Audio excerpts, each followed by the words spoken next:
as we are recording this, the Eternals trailer was dropped today, two motherfucking day.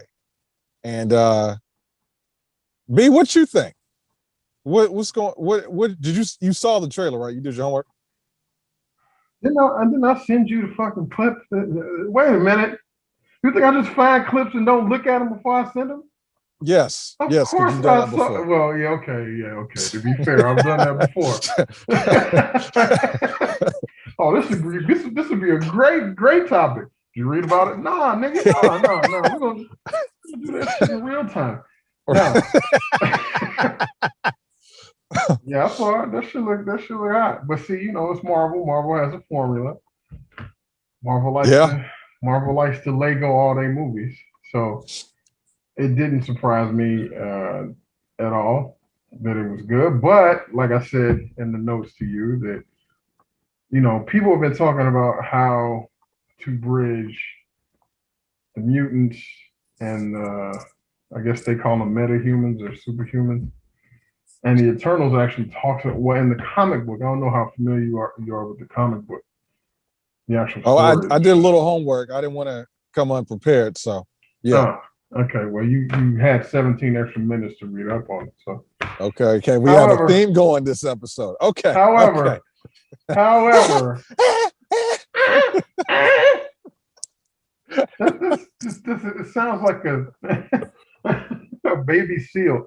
No, but the Eternals, in the history, the Eternals are a group of people that superhuman folks that's been around for forever. I don't even know if you would consider them superhuman. They're like humanoid created by the Celestials to, kind of look after the planet, right? But that whole story kind of delves into the origins of the metahumans and how people can be superpowered and even to some level the mutants. So I'm hypothesizing, postulating that they're going to use this as a way to try to bridge, along with the multiverse shit, try to bridge mutants and all the other folks. So I'm looking forward to it. It looks good. I mean, the trailer looked dope, so I'm with it.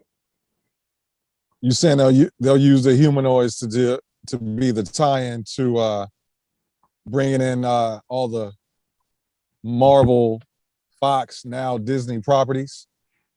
Well, they say, okay, so the origin of mutants, right? Like they say one of the oldest mutants, I believe, is Apocalypse.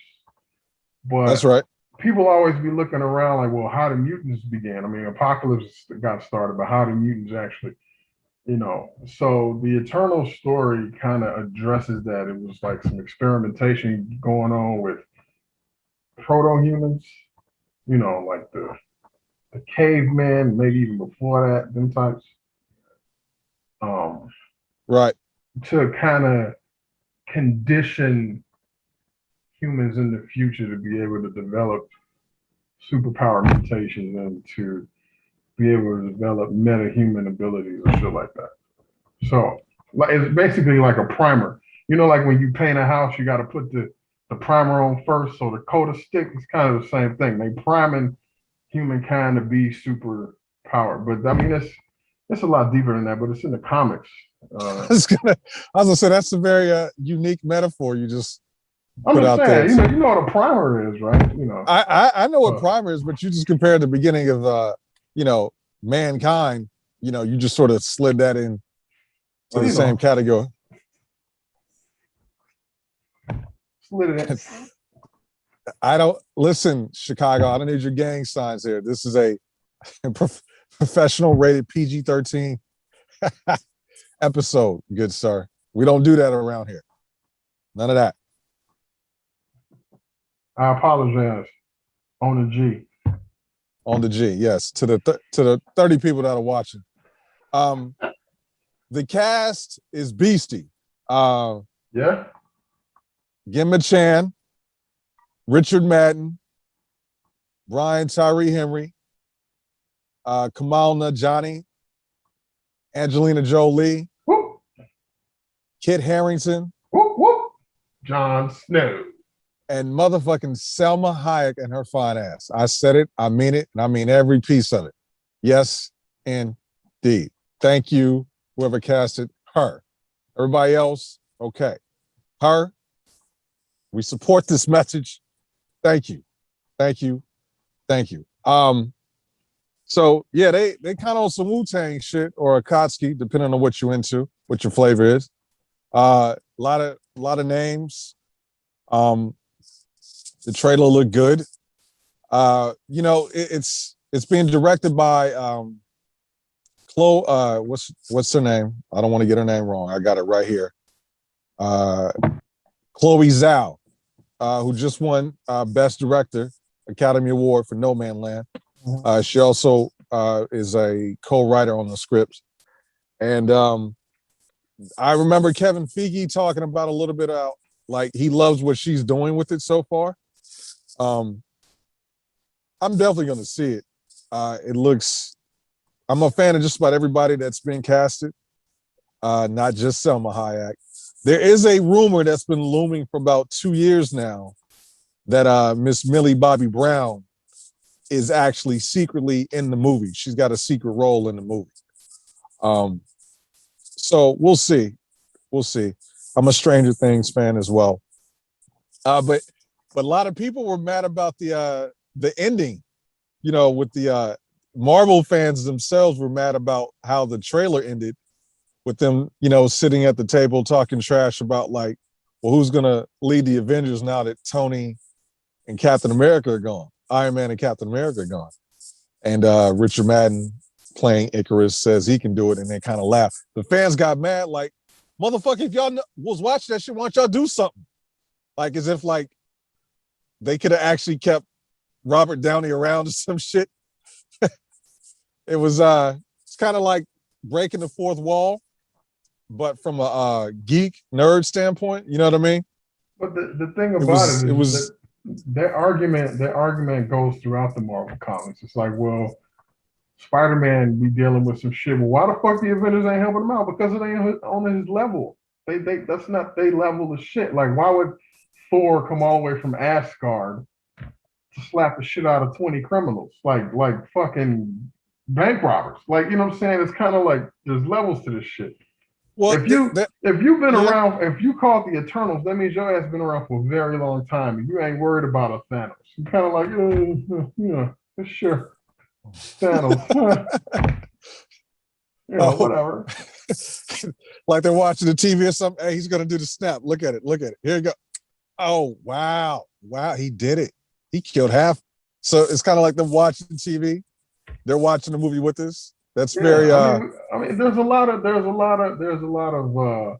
That's mad for you, Brian. There's a lot of beings in the Marvel universe that could have quote unquote done some shit to stop Thanos in there, but it's probably not on their level. So they're like, they don't affect me. It ain't my problem. Well, apparently, that there were hints of something even stronger than Thanos in the trailer, which makes them switch their stance in terms of what's going on. I think they even said in the narrative. So whatever the externals are about to get into apparently is stronger than Thanos himself, which is interesting to think about. And Marvel's never been the best when it comes to villains either. So, we'll see what happens. Thanos, I thought, was their best one. That was their most fleshed out villain so far. Oh, you're talking about the MCU. I thought you're not talking about overall like the. No. I'm talking just the cinematic universe. Yeah. There's a shit ton of superpower villains that make Thanos look like a mad teenager. There's a bunch of them out there. You know what I'm saying? So with the Eternals, I mean. With that, so I'm looking forward to seeing what happens. Of course, they're going to tie everything in, and the thing that they do, with every phase, they try to up the ante. So, Thanos being the end all be all of the previous phase, like this is the guy we got to handle. So of course they got to bring another motherfucker in. It's like Thanos, shoot, fuck Thanos. And then if you start to include the mutants and shit, like it opens up a whole new world of possibility. When you talk villain.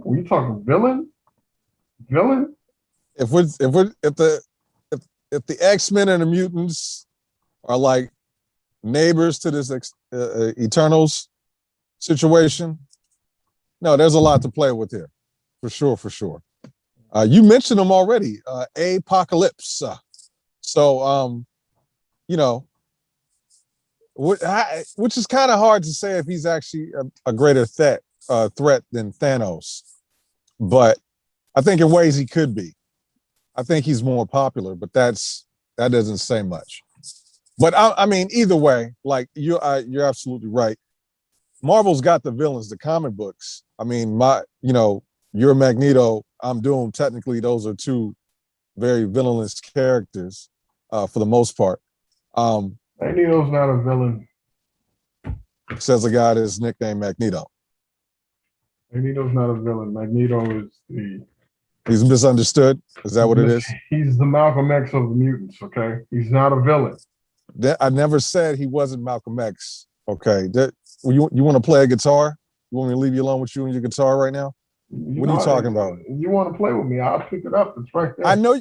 I know you have a guitar at the headquarters. I will pick it up. You gonna play the Magneto theme song with the Winter Soldier mask? I'm gonna play the X-Men intro. That